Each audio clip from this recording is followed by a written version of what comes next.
आपकी नज़रें टिकी रहे। आप जाइएगा नहीं, वीडियो पूरा देखिए। यह है चौथा पॉइंट जिसे आपने अब तक नहीं सीखा है। पिछले वीडियोस में आपने कई पॉइंट्स को आपने सीखा है, 3 पॉइंट, और ये चौथा पॉइंट है जिसके बारे में अभी बात की जाएगी कि आपका पेपर कैसे बेहतर होगा, किन बातों को आपको ध्यान में रखना चाहिए और कौन सी गलतियां हैं जो हम करते हैं।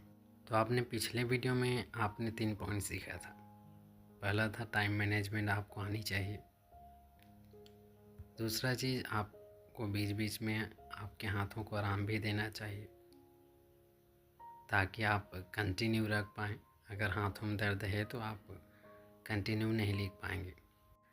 और एक पॉइंट आपने सीखा था कि दाईं ओर या फिर बाईं ओर झुक करके आपको नहीं लिखना चाहिए, क्योंकि इससे आपके बाहों पर अतिरिक्त दबाव डलता है और इससे आपके हाथों पर भी दर्द होता है।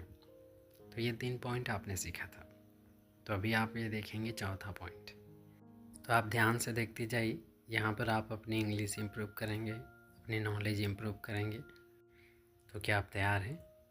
ओके, चलिए देखिए। चौथा पॉइंट लिखा है, होल्डिंग अ पेन और pencil tightly also reduces the speed of writing। Hold का मतलब होता है पकड़ना।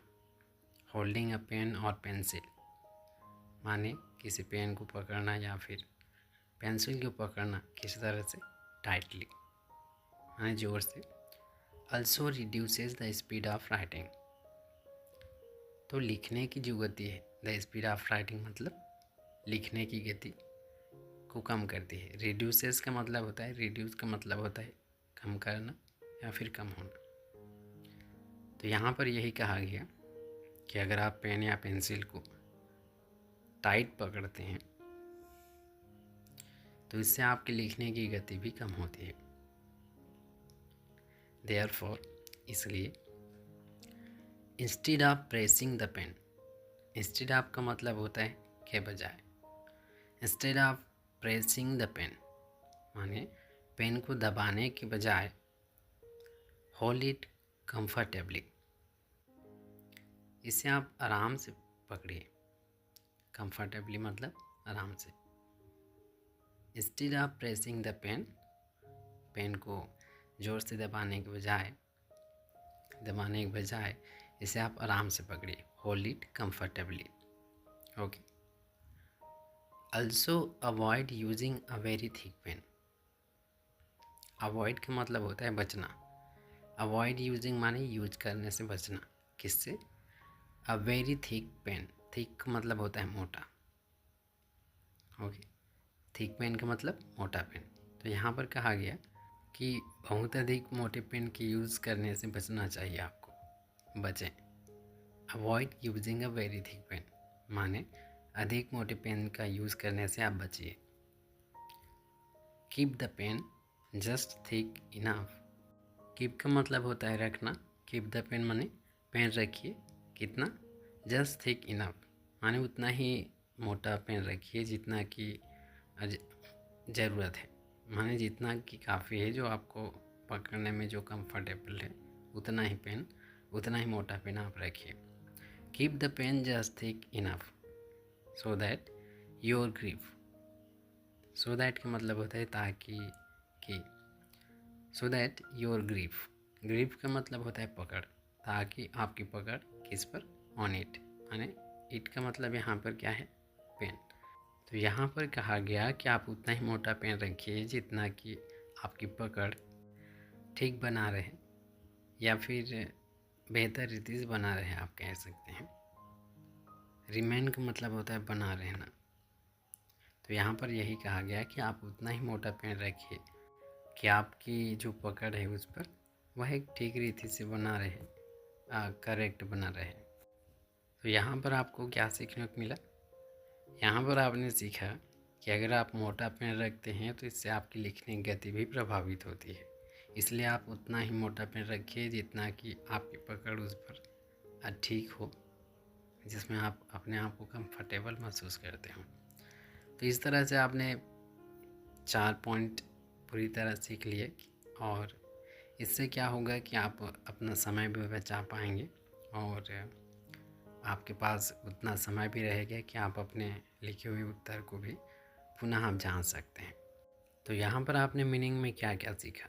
होल्ड का मतलब होता है पकड़ना, टाइट का मतलब होता है ज़ोर से, टाइटली का मतलब ज़ोर से, और रिड्यूस का मतलब होता है कम करना, कम होना। द स्पीड ऑफ राइटिंग का मतलब होता है लिखने की गति। देयरफॉर का मतलब तो आप जानते हैं, इसलिए।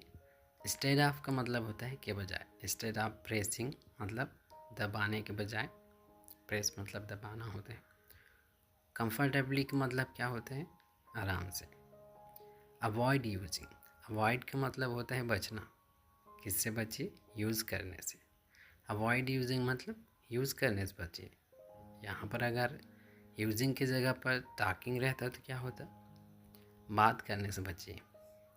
अवॉइड टॉकिंग, टॉक का मतलब होता है बात करना। और यहीं पर अगर होता कि स्पीकिंग, अवॉइड स्पीकिंग, स्पीक का मतलब होता है बोलना, तो बोलने से बचिए। तो इस तरह से अवॉइड के बाद आईएनजी फॉर्म का यूज़ किया जाता है। ओके।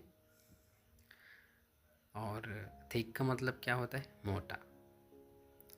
मोटा पेन अगर आप बोलते हैं थिक पेन। और जस्ट का मतलब क्या होता है, जस्ट का मतलब होता है बस भी होता है, आपने ये सुना होगा जस्ट नाउ, बस अभी। ग्रीफ, ग्रीफ का मतलब क्या होता है, ग्रीफ का मतलब होता है पकड़। जो आपकी पकड़ने की क्रिया है ना, उसे बोला जाता है पकड़। जैसा कि आप यहाँ पर कहा गया है कि योर ग्रीफ ऑन इट, माने पेन पर आपकी पकड़ करेक्ट बना रहे। रिमेन का मतलब होता है बना रहना। तो आप चाहें तो आप इस वीडियो को पुनः देख सकते हैं या फिर अभी पॉज कीजिए इस वीडियो को और एक दो बार ज़रूर पढ़िए। अगर आप स्पीकिंग करना चाहते हैं तो इन्हें स्वयं पढ़िए और वाक्य कैसे बने हुए हैं इन सब को आप एक बार स्वयं देखिए। तो अभी के लिए बस इतना ही। Thank you for watching and keep watching, keep learning, and after some time you will also be able to speak. You can understand English after some time if you watch videos daily, if you practice daily. तो अभी के लिए बस इतना ही। Thank you for watching. आपके कीमती समय के लिए शुक्रिया। Thank you.